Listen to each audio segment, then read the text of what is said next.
another big 3D printer, and this one is really heavy. So I might have to call on my elves to help me later. But let's give it a shot. Let's see how far I can get.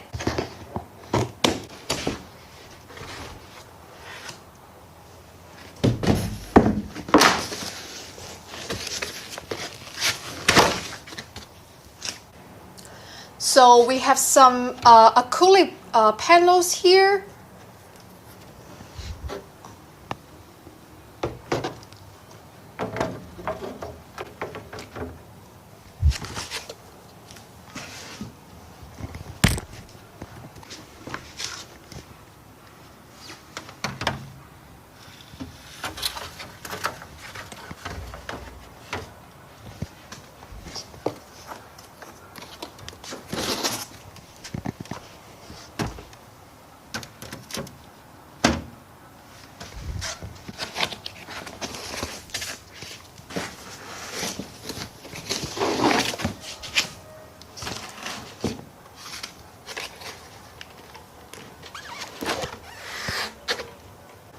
This is the printer bed, and it's heavy duty, I'm telling you.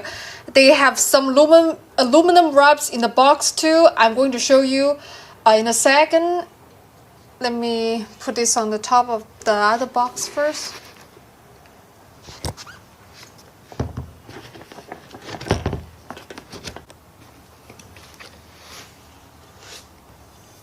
This is the big aluminum wrap. I don't know what this is for yet. I'm going to put it aside.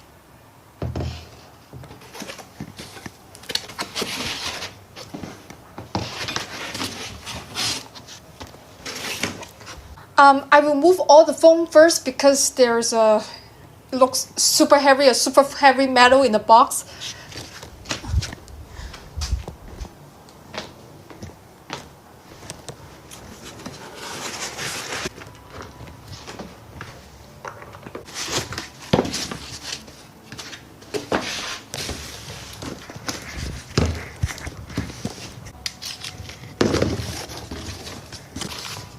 In here, there are just some 3D printed parts and a lot of filament. I'm also putting this aside. And they send a router, not sure why.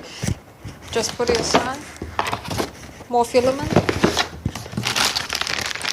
As usual, some tools along with the 3D printers.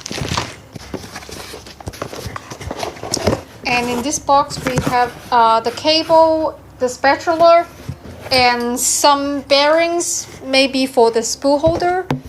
Let's put it all aside.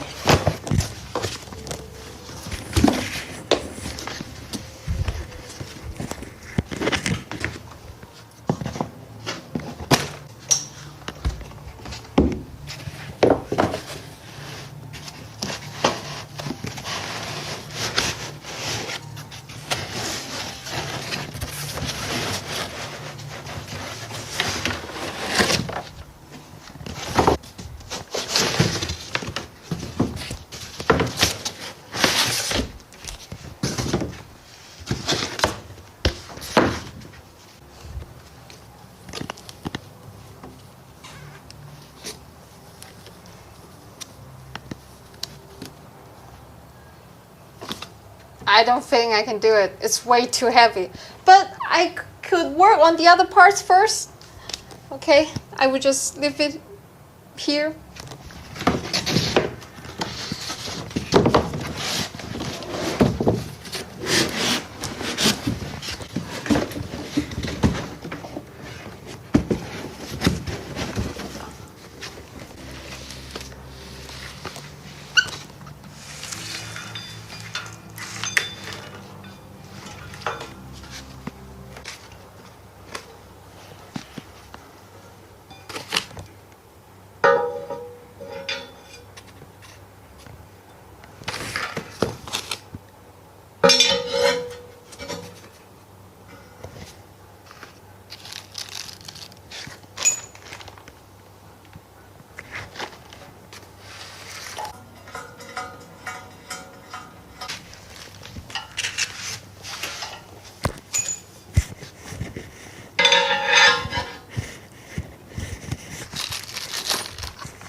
There's no way I can put that on this.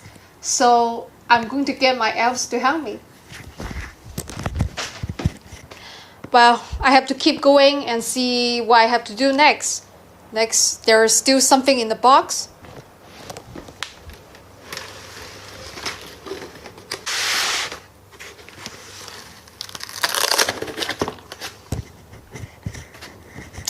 Next step, I am going to put the Z-axis in.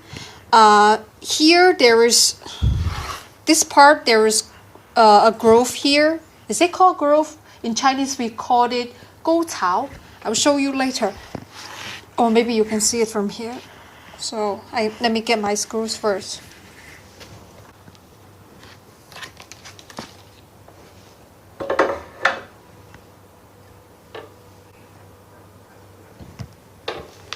I like this. The motor probably on this side. Because the screw goes in there.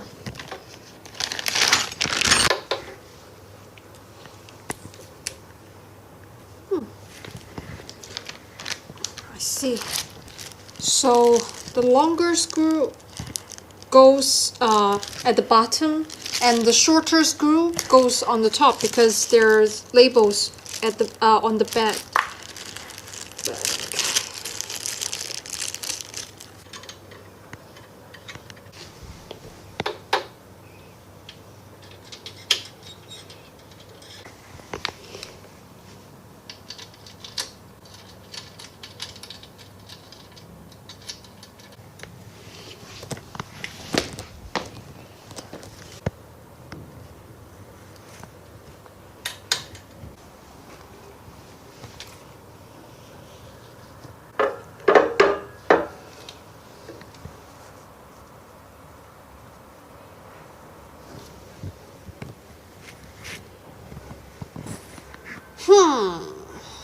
I have to call on my elf again. Be right back.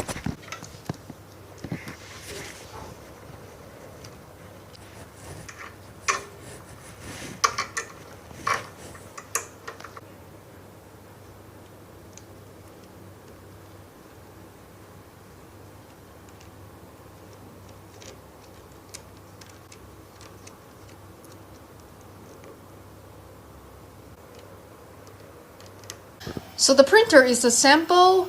It is heavy and it's rigid because they're using the 10mm thick machined aluminum plate. And on this end, there is a micrometer for adjusting Z-axis. And on the other end is the induction sensor. Now let's look at the top.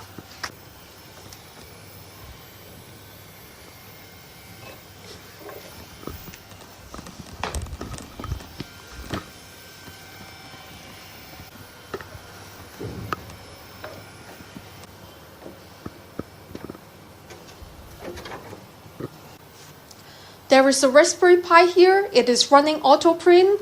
My friend Gina Hoske, she's the developer of the AutoPrint. I will let her tell you all about it. Hi, I'm Gina Hoske, also known as Fusel, and I'm the creator and main developer of Octoprint.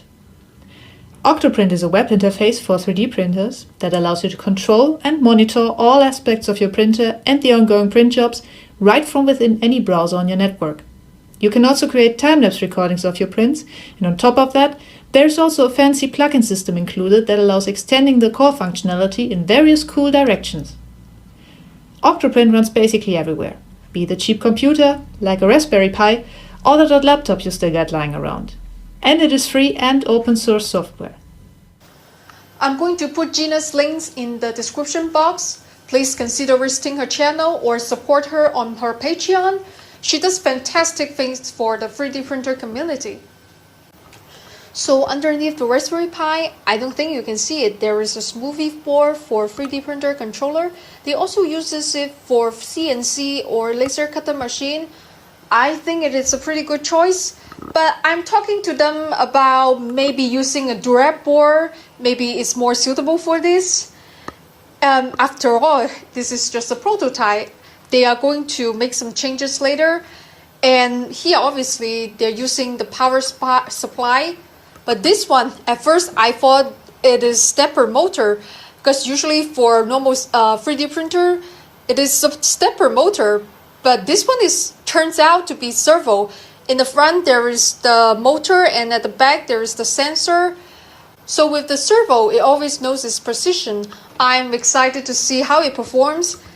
And on the side, we have board screws instead of belts for X and Y axis. This is pretty unusual, but let's see how it works. All the parts here, it seems heavy, industrial, and good quality.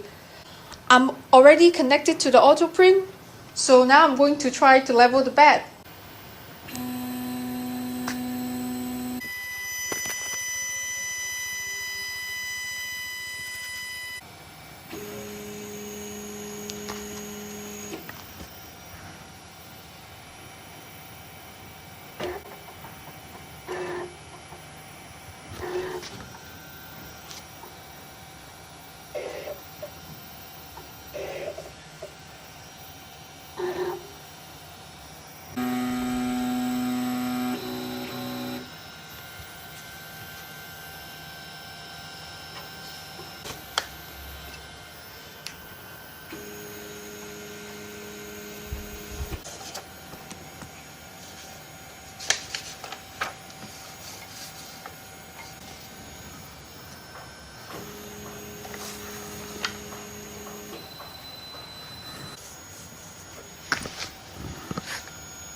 Okay, I think this is level. Now I will load the filament. Now I'm going to set the temperature to 190.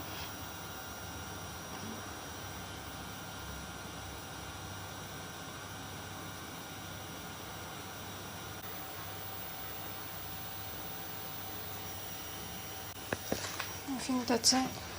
Let's fill in some filament.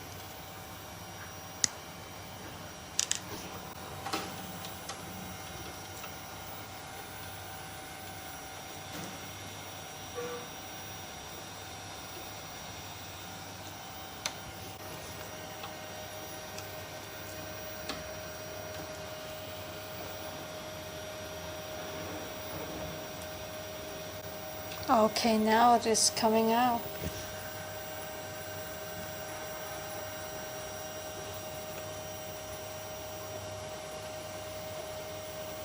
So I'm going to use a test print from a friend of mine. Her name is Lydia. She's an amazing young lady and she has her own 3D printing channel. But like a lot of women in the 3D printing and STEM community, she just doesn't get that amount of traffic that she deserves. So I'm going to put the link in the description box so you can go check out and see what she has done. Now, I'm going to download her MakerCorn. This is the MakerCorn she used to test her printer.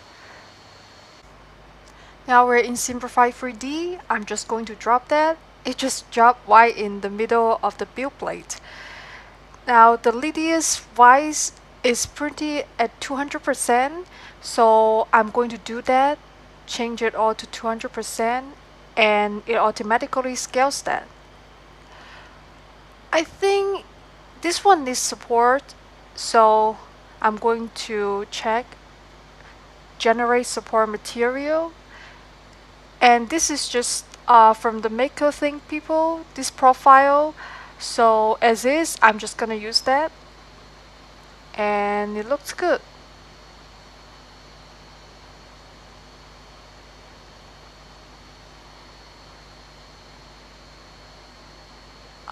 So the build time, it's 4 hours 15 minutes. I'm going to save the two paths to this because later I have to upload it to AutoPrint. Okay, I'm just gonna drag that G code right onto the auto print window.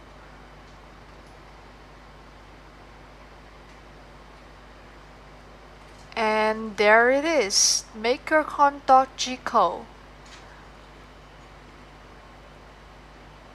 And everything seems right. So it has a big heavy bed, so I'm just gonna heat up a little bit first. I think that's a good idea.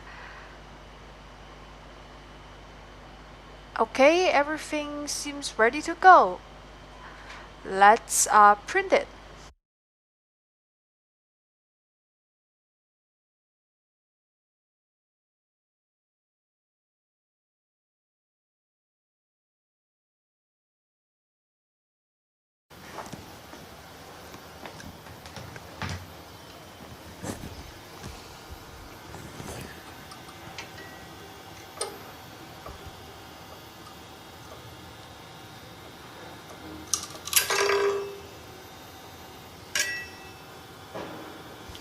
Looks good.